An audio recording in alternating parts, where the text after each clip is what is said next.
Bu çalışmalar sırasında fark ettiğimiz sorunları tek tek sıralandırdık ve nasıl çözeriz diye düşündük, tartışmalar yaptık. O yüzden de 4 aşamalı önümüze bir planlama koyduk. Eğer bu 4 aşamalı planlamayı yaparsak bir ilde bu sorunu aslında sorun olmaktan çıkarıp hayvanların daha sağlıklı olduğu, daha sağlıklı yaşadıkları bir noktaya getirmeyi düşündük. Bunun ilk aşaması bütün il ve ilçelerde, Düzce'de 7 tane ilçe, 2 tane belde var. Merkez ilçemiz var. Düzce'deki ana sorunlardan bir tanesi kısırlaştırma. Bu Türkiye genelinde böyle aslında. Özellikle pandemiyle başlayan süreçte kısırlaştırmaların sayısı çok aza inmiş durumda. Ve ilimizde sadece bir tane geçici hayvan bakım evi var. Buranın ortalaması da çok çok düşük. Öncesinde zaten yeterli kısıtlaştırma yapılamıyordu. O yüzden yetkililerle görüştük, Sayın Valimizle, Sayın Belediye Başkanımızla görüştük. İlk olarak bu konuda bir çalışma yapmamız gerektiğini kendilerine anlattık. İl Hayvan Kurulu toplantısında, Sayın Valimizin başkanlığında yaptığımız toplantıda tüm ilçe ve beldelerde kısıtlaştırma ve ilk yardım ünitelerinin açılması kararına vardık. Bu çok önemli bir karar aslında. Uygulamasını da eğer başarabilirsek popülasyon konusunu belli bir noktaya getirebileceğiz. Şu anda çalışmalar başladı. Oy birliği aldığımız bir karar üzerine Orman İşletme Müdürlüğü, İl Özel İdaresi ve belediyeler ortak, koordineli bir şekilde çalışmalara başladılar bu karar doğrultusunda. Sayın Valimiz ve Sayın Belediye Başkanımız da konuyu yakından takip ediyorlar.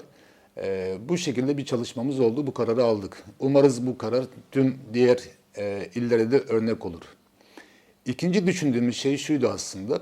Geçici hayvan bakım evleri ne yazık ki değişik nedenlerle dezavantajlı hale gelmiş hayvanlar için kalıcı hale geliyorlar. Sonuçta oralar aslında kanunen de hayvanı al, orada tedavisini yap, taburcu olacak hale gelince de tekrar aldığın yere bırak. Kanun da bunu emrediyor aslında 6. madde. Ancak şu anda Düzce'den örnek verecek olursak Kurtsuyu Bakım Evi'nde yaklaşık 400 hayvan yaşıyor ve bunların yarısı ne yazık ki kalıcı halde. Peki bu Düzce'de ve diğer illerde de olduğu gibi kalıcı hale gelmiş hayvanların bir kısmı da aslında yasaklı ırk diye tanımladığımız hayvanlar. 2 metrekare alanda saret altında yaşıyorlar ne yazık ki. Ömürlerini orada tamamlayacaklar. Çözüm önerimiz bu konuda da şu. Kapasitesinin 400 olduğunu düşündüğümüz Kurtsuyu barınağındaki hayvanların yarısı kalıcı haldeyse bunları buradan alalım. Onlar için başka bir iyileştirme alanı düşünelim. Ve Kurtsuyu barınağı bir hayvan hastanesi gibi çalışsın. Oranın donanımlarını artıralım, veteriner sayısını artıralım, personel sayısını artıralım. Sağlıklı bir şekilde burası bir hayvan hastanesi gibi çalışsın.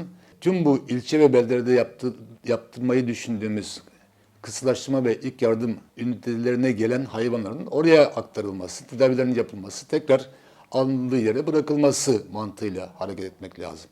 Peki buradaki kalıcı hayvanlar için asıl işte bu projenin önemi burada. Yapabiliriz bizler dernek olarak. Bunu tartıştık. Düşündük ki biz belediyeyle görüşelim, belediyeyle ortak bir şekilde işbirliği halinde bir iyileştirme alanı yaratalım. Bu iyileştirme alanı sadece dezavantajlı hayvanların olduğu ve tekrar sokağa salamadığımız yasaklı ırkların olduğu bir alan olsun. Onlar orada daha mutlu, daha geniş alanlarda, daha bir rehabilite oldukları bir şekilde yaşamlarını sürdürsünler. 2 metrekare alan yerine daha geniş, sağlıklı ve hakikaten rehabilite oldukları bir merkez yaratalım diye düşündük. Sayın Belediye Başkanımız konuda çok iyi niyetle yaklaştı ve birlikte yapmayı önerdi. Zaten dernek olarak böyle bir iyileştirme alanının altından kalkacak gücümüz de yoktur. İlgili kurumlarla birlikte hareket edip böyle bir iyileştirme alanı konusunda bir proje geliştirmeye karar verdik. Burada konuşacağımız asıl mevzu da zaten budur.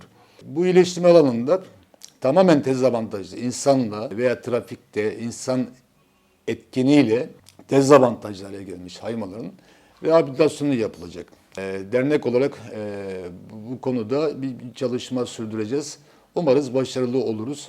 4. aşamada şu kısaca söyleyeyim.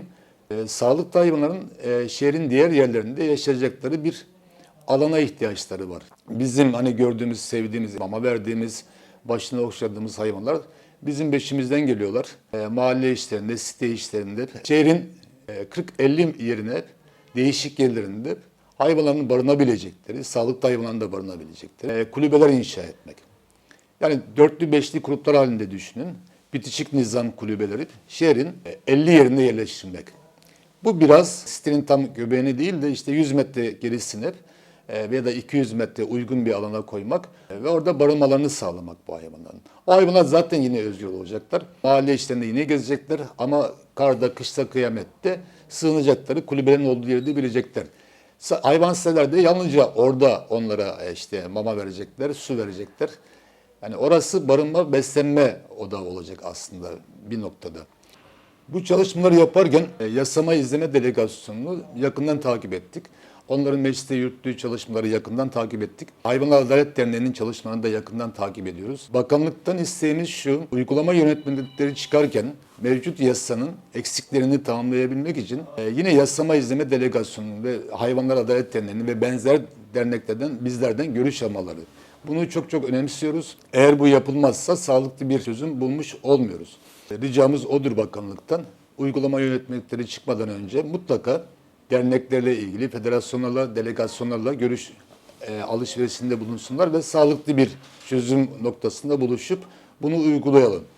Bu 4 aşamalı çözüm önerisini eğer uygularsak, hani örneğin Düzce pilot il olarak bunu uygularsa ve başarırsa umarız bu tüm Türkiye'ye örnek olur. Ülkemize yakışır bir şekilde bu sorunu çözmenin bizce, hani derneğimizce çözüm yolu bu 4 aşamalı uygulamadır.